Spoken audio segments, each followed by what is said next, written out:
Arsenal left with regrets after Mikel Arteta takes revolutionary streak too far. There can be a cold, clinical air to Mikel Arteta that makes him a suitable man to deliver an autopsy. Sadly for him, it was the post-mortem of a performance that all but ended Arsenal's hopes of a top-4 finish. The inquest into a season that promised more than it will deliver is beginning. Arteta began the probe into a terrible night. "We were nowhere near the level to play in the Champions League," he said. "Newcastle were 100 times better than us in every department from the beginning to the end." If that involved an element of exaggeration, perhaps not much of one. What would have been an irrelevant game had Arsenal beaten Tottenham instead became the biggest match of their season and brought their worst performance of the campaign. Other nights have showcased their strengths, seeming to symbolize the Arteta revival, highlighting the merits of training ground passing patterns and trusting in youth. This was a 90-minute snapshot of their weaknesses. In a campaign where errors and injuries have often threatened to undermine progress, they look too callow, lacking the kind of dominant personality who could have driven them through. Questions about their mettle persist. They can respond to some setbacks, bottom after the first 3 games of the season, they reached the top 4, only to slip out of it, but not all, and not always swiftly. They have only procured 4 points from losing positions. They can veer from seemingly auspicious winning runs into successive setbacks. They have had 3 consecutive defeats in August and April, 2 apiece in December and now May. They have lost 15 games this season and scored in just 4 of them. Goals are a wider issue for the 8 highest scorers. Arteta may have borrowed from his mentor Pep Guardiola's blueprint. For a while Arsenal compensated brilliantly for a lack of them from specialist strikers by conjuring more from a phalanx of technical midfielders and wingers. But when Emile Smith-Rowe, Gabriel Martinelli and Martin Odegaard lost their scoring touch, they became over-reliant on Bukayo Saka. Mikel Arteta reacts, after going behind against Newcastle United it became a problem that Alexander Lacazette has just 2 goals in 17 league games, both of them penalties.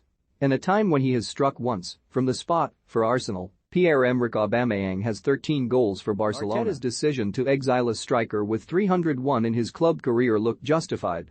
Now it may feel a gamble too far, when a pragmatic compromise for 4 months might have made the difference. Maybe Arteta took his revolutionary streak too far. Arsenal probably needed a purge, but maybe not one approached with Stalinistic zeal. The culture of the cull resulted in too many departures, some serving no obvious purpose and bringing in little money. They may have got Champions League football if they had simply kept Ainsley Maitland-Niles and Callum Chambers, unglamorous figures but versatile players who could have plugged gaps in recent weeks when, at various points, Cedric Soares, Nuno Tavares, Rob Holding and Albert Sambi Lokonga have been found wanting.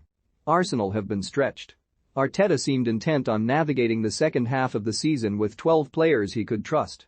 The loss of Kieran Tierney and then Thomas Partey were the beginning of the end. Take each out and Arsenal lacked top 4 quality at left back and at the base of midfield. They have lost 45% of matches Partey did not start this season and 40% when Tierney did not.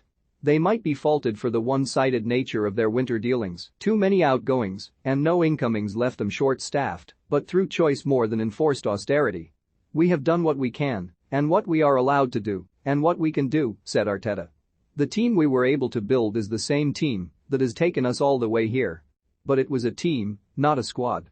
And, while he offered a reminder that few tipped them for the top 4 9 months ago, and still fewer when they were effectively playing a 35-game season, after going pointless in the first 3, they were Europe's biggest spenders last summer.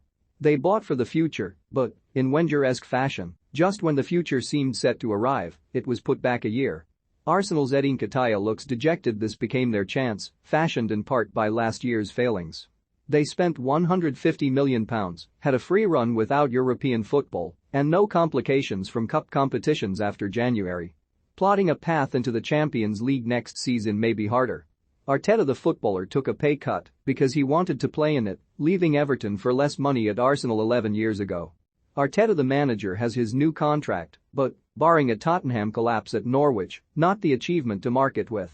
Instead, he was the pathologist, surveying what seemed the painful death of a top 4 challenge.